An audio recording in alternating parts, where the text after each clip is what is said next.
አሜሪካ በነዳጅ ጉድጓዶቿ ስትመካ፣ ቻይና ግን በፀሐይ ኃይልና በባትሪ ቴክኖሎጂ የገነባቸው ምሽግ የዓለምን ቀጣይ አቅጣጫ ሊወስን እንደሚችል ግምቶች የተበራከቱ ነው። የአሜሪካ እስራኤልና የኢራን ግጭት እንዲሁ ተራ ወታደራዊ ፍልሚያ ሳይሆን የዓለም የኃይል ሚዛን ከአሮጌው የነዳጅ ፖለቲካ ወደ አዲሱ የታዳሽ ኃይል ቴክኖሎጂ እንዲሸጋገር ታሪካዊ ክስተት ሆኖ እየተመዘገበ ነው ይላሉ ተንታኞች።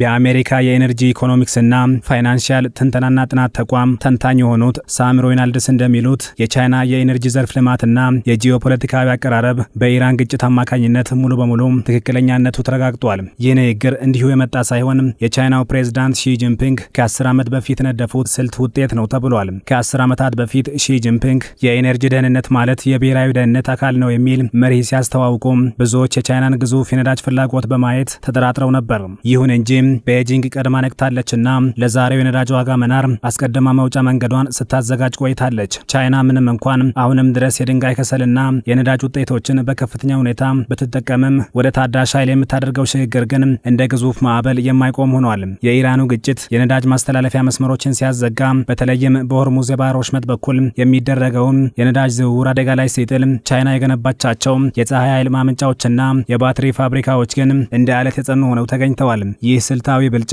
ቻይናን በዓለም መድረክ ላይ ካልታሰበ የኢኮኖሚ ውድቀት የታደጋት ጋሻ ሆኗል። አሃዛዊ መረጃዎችም ቤጂንግ በዓለም መድረክ በኤነርጂ ዘርፍ የገነባች ያለችውን የበላይነት በግልጽ ያሳያሉ። በአሁኑ ወቅት ቻይና የዓለማችንን የኤሌክትሪክ ተሽከርካሪዎች ምርት ከ70 በመቶ በላይ ትቆጣጠራለች። ይህ ብቻም ሳይሆን ለእነዚህ ተሽከርካሪዎች ወሳኝ የሆነውን የባትሪ ሴል ምርትም 85 በመቶ ያህሉን የራሷ አድርጋለች። ይህ አሃዝ እንዲሁ ቁጥራዊ መረጃ ብቻ አይደለም፣ ይልቁንም የዓለማችንን የኤነርጂ ሉዓላዊነት ወደ ቤጂንግ እያዘነበለ መሆኑን የሚጠቁም ምልክት ነው ይላሉ ታዛቢዎች። እስከ ፈረንጆቹ 2030 ድረስ በሚዘልቀው የ5 ዓመት እቅዷ ቻይና ለእነዚህ ዘርፎች ቅድሚያ መስጠቷን ቀጥላለች። በኤሲያ ሶሳይቲ የፖሊሲ ኢንስቲትዩት የቻይና የአየር ንብረት ማዕከል ዳይሬክተር ሉሾ እንደሚሉት ቻይና በዚህ ረገድ ከማንኛውም የዓለም ሀገር እንዲያውም ከአሜሪካም ጭምር በላቀ ሁኔታ ግንባር ቀደም ነች። ይህ በእንዲህ እንዳለ አሜሪካ በነዳጅ ምርቷ ላይ ተንተርሳ ፕሬዝዳንት ትራምፕ ድሪል ቤቢ ድሪል፣ ቆፍረው በርታ ቆፍረው እናም አውጣው እንደሚሉት በነዳጅና በተፈጥሮ ጋዝ ምርት ላይ ተጠምዳ ትገኛለች። አሜሪካ የዓለማችን ቀዳሚዋ የነዳጅ አምራች ብትሆንም የኢራኑ ግጭት ያስከተለው የዋጋ ንረት ግን የሀገሪቱን ምጣኔ ሀብት ከመፈተን አላገደውም። ቻይና ግን በፀሐይ ኃይልና በኤሌክትሪክ መኪኖች አማካኝነት ከዚህ ጥገኝነት ለመውጣት የጀመረችው ጉዞ ዛሬ በጦርነት ወቅትም ስኬቷን አሳይቷል። የኢራኑ ጦርነት በዓለም ታላላቆች መካከል የነበረውን የኤነርጂ ፍልሚያ ይበልጥ አጋልጦታል። በአንድ በኩል የታዳሽ ኃይልና የቴክኖሎጂ ሽግግርን የምታቀነቅነው ቻይና፣ በሌላ በኩል ደግሞ የነዳጅና የተፈጥሮ ጋዝ ንግድን የምታስቀድመው አሜሪካ ናቸው። የኢራኑ ጦርነት ከተቀሰቀሰ በኋላ የቻይና የፀሐይ ፓኔሎች፣ ባትሪዎችና የኤሌክትሪክ መኪኖች ኤክስፖርት 22.3 ቢሊዮን ዶላር ደርሷል። ይህም ካለፈው ዓመት ጋር ሲነጻጸር የ47 በመቶ እድገት አሳይቷል። አብዛኛው ምርት ወደ ደቡብ ምስራቅ እስያና አውሮፓ መላኩ ነው የተገለጸው። ባለ አክሲዮኖች ጦርነቱ የታዳሽ ኃይል ፍላጎትን ይበልጥ እንደሚያፋጥነው በመገመታቸው እንደ ካትልና ቢዋይዲ ያሉ የቻይና ግዙፍ ኩባንያዎች የአክሲዮን ዋጋ በከፍተኛ ሁኔታ አሻቅቧል። ይህ ሁኔታ የነዳጅ ዋጋ በጨመረ ቁጥር ሰዎች ወደ አማራጭ ኃይል መሸሻቸው የማይቀር መሆኑን ያረጋግጣል። የቻይና መኪኖች በተለይም በዋጋ ተመጣጣኝ መሆናቸው በታዳጊ ሀገራት ዘንድ ያላቸውን ተመራጭነት ጨምሮታል። የኢነርጂ ሽግግር አስፈላጊነትን በተመለከተ ፓኪስታን ታላቅ ምሳሌ ሆና ቀርባለች። ከ2017 ጀምሮ የጀመረችው የታዳሽ ኃይል ንቅናቄ እስከ ታህሳስ 2025 ከ50 ጊጋዋት በላይ የቻይና የፀሐይ ፓነሎችን እንድታስገባ አስችሏታል። ፓኪስታን አሁንም 1/3ኛውን የኢነርጂ ፍላጎቷን ከውጭ የምታስገባ ቢሆንም የኢራኑ ግጭት ያስከተለው የነዳጅ አቅርቦት መስተጓጎል ግን እንደ ቀድሞው አልጎዳትም። የሀገሪቱ 80 በመቶ ነዳጅ በሆርሙዝ የባህር ወሽመጥ በኩል የሚመጣ ቢሆንም በሀገር ውስጥ በፀሐይ ኃይል የምታመነጨው ኤሌክትሪክ ግን የድንጋጤውን መጠን ቀንሶታል። ተንታኞች እንደሚሉት ፓኪስታን ፊቷን ወደ ፀሐይ ኃይል ባታዞር ኖሮ በዚህ ዓመት ብቻ ለነዳጅ ግዢ ተጨማሪ 6.3 ቢሊዮን ዶላር ታወጣ ነበር። ይህ የፓኪስታን ተሞክሮ ለሌሎች ታዳጊ ሀገራት ትልቅ ትምህርት የሰጠ ክስተት ሆኗል።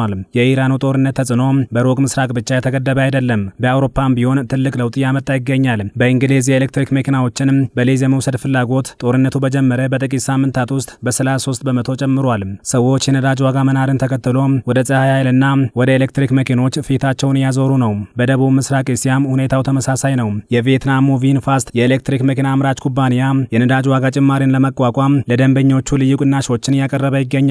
የኤነርጂ ተንታኞች እንደሚሉት የነዳጅ ዋጋ ለረጅም ጊዜ ተሰቅሎ መቆየቱ ለኤሌክትሪክ መኪኖች ሽግግር ትልቅ እድልና ምክንያት ሆኗል። ምንም እንኳን ደንበኞች ጦርነቱ ወዴት እንደሚያመራ ለማየት ቢጠባበቁም የረጅም ጊዜ አዝማሚያው ግን ወደ ታዳሽ ኃይል መሆኑ አያጠራጥርም ይላሉ ተንታኞች። አሁን ላይ አነጋጋሪ እየሆነ ያለው ዜና የዓለማችን ግዙፏ የድንጋይ ከሰላኪ ሀገር ኢንዶኔዥያ ወደ ኤሌክትሪክ መኪናዎችና ወደ ቻይና የቴክኖሎጂ አቅርቦት ፊቷን ያዞረች መሆኗ ነው። የኢንዶኔዥያው ፕሬዝዳንት ፕራባዎ ሱቢያንቶ የሀገራቸውን የኤነርጂ ፖሊሲ ወደ ኤሌክትሪክ መኪና ማምረትና የመሰረተ ልማት ዝርጋታ እንዲያተኩር ወስነዋል። ቤጂንግ በዚህ ረገድ ቀድማ እጇን ለጃካርታ ዘርግታለች። ቻይና በአውሮፓውያኑ 2023 ብቻ 54 ቢሊዮን ዶላር የሚያወጡ ስምምነቶችን ከኢንዶኔዥያ ጋር ተፈራርማለች። ይህም ቻይና የዓለምን የፍላጎት አቅጣጫ ቀድማ በማንበብ ምጣኔ ሀብታዊ ጥቅሟን እያረጋገጠች መሆኑን ያሳያል። ተንታኞች እንደሚሉት የቻይና ኩባንያዎች በኢንዶኔዥያ የታዳሽ ኃይል አቅርቦት ሰንሰለት ውስጥ ትልቅ ድርሻ በመያዛቸው በቀጥታ የምጣኔ ሀብት ተጠቃሚነታቸው አይቀሬ ነው ይላሉ። በኒውዮርክ ዩኒቨርሲቲ ዓለም አቀፍ የኤነርጂ ፖሊሲ ተንታኝ ኤሚ ማየርስ ጃፌ እንደሚሉት ይህ የኤነርጂ ድንጋጤ ለቻይና ኢንዱስትሪዎች ዓለም አቀፋዊ እድል ሲፈጥር፣ ለአሜሪካ የመኪና አምራቾች ግን ትልቅ ጉዳት ነው። አሜሪካ በከፍተኛ ታሪፍ የቻይናን ምርቶች ወደ ገበያዋ እንዳይገቡ ብትከለከልም በዓለም ዙሪያ ግን የቻይና ምርቶች በጥራትና በዋጋ ተመራጭ ሆነው ቀጥለዋል። አሜሪካ በነዳጅ ፖለቲካዋ ስትጠመድ፣ ቻይና ግን የወደፊቱን ዓለም በባትሪና በፀሐይ ኃይል እንገዛለን በሚል እሳቤ ዓለም አቀፍ ትስስሯን እያጠናከረች ነው። ይህ ደግሞ በአጭር ጊዜ ውስጥ የማይቀለበስ የኃይል ሚዛን ለውጥ መሆኑን የዘርፉ ባለሙያዎች ይስማሙበታል። የነዳጅ ዋጋ መጨመር የቻይናውን የኤሌክትሪክ መኪና አምራች BYD በገዛ ሀገሩም ጭምር ይበልጥ ተፈላጊ እንዲሆን እድል ሰጥቶታል ነው የሚባለው። ይህ ክስተት ያስከተለው የኢኮኖሚ መናወጥ በሁለት ጎራዎች የተከፈለ ነው። አንደኛው ጎራ የቆየውንና በነዳጅ ላይ የተመሰረተውን ስርዓት የሚከተል ሲሆን፣ ሁለተኛው ደግሞ አዲሱንና በቴክኖሎጂ የሚመራውን ስርዓት የሚደግፍ ነው። ቻይና ደግሞ የሁለተኛው ጎራ መሪ ተዋናይ በመሆን ተከስታለች። መሰረቱን በኒውዮርክና ለንደን ያደረገው ፊች ሬቲንግስ የተሰኘ የብድር ደረጃ ገምጋሚ ተቋም እንደገለጸው ለኢነርጂ ፍጆታቸው በውጭ ሀገራት ላይ ጥገኛ የሆኑ ሀገራት አሁን በታዳሽ ኃይልና በባትሪ ማከማቻ ቴክኖሎጂ ላይ ያላቸውን ኢንቨስትመንት እንደሚጨምሩ ይጠበቃል። ይህም ለቻይና የቴክኖሎጂ ኤክስፖርት ትልቅ በር የሚከፍት ነው። በአጠቃላይ የኢራኑ ጦርነት የዓለምን የኢነርጂ ፖለቲካ እርቃኑን አስቀርቶታል። ቻይና ከዛሬ 10 ዓመት በፊት የጀመረችው አርቆ የማየት ጉዞ ዛሬ ፍሬ አፍርቶ በዓለም የቴክኖሎጂና የታዳሽ ኃይል አውድማ ላይ ብቸኛ ንግስት እንድትሆን አድርጓታል። አሜሪካና ምዕራባውያን በነዳጅ ዋጋ መዋዠቅና በጦርነት ስጋት ሲታወቁ፣ ቻይና ግን በፀሐይ ኃይልና በኤሌክትሪክ ተሽከርካሪዎች አማካኝነት አዲስ የኢኮኖሚ ምዕራፍ የከፈተች ነው። ቻይና ለተፈጠረው የኤነርጂ ቀውስ አስቀድማ መዘጋጀቷ ዛሬ ላገኘችው ዲፕሎማሲያዊና ምጣኔ ሀብታዊ የበላይነት መሰረት ሆኗታል። ዓለም አሁን ያለችበት ነባራዊ ሁኔታ የሚያሳየው ወደፊት የኃያልነት ቁልፉ ያለው በነዳጅ ጉድጓድ ሳይሆን በቴክኖሎጂ ምጥቀትና በታዳሽ ኃይል አጠቃቀም ላይ መሆኑን ነው። ታዛቢዎች እንደሚሉት ይህ የኢራን ግጭት ለበርካታ ሀገራት የማንቂያ ደወል ነው። የነዳጅ ጥገኝነት ምን ያህል ለአደጋ የሚያጋልጥ እንዲሁም የታዳሽ ኃይል አማራጮች ደግሞ ለብሔራዊ ደህንነት ዋስትና መሆናቸውን በሚገባ አስተምሯል። በዚህ አዲስ የዓለም ስርዓት ውስጥ ደግሞ ቻይና መሪነቱን ይዛ ጉዞዋን ቀጥላለች።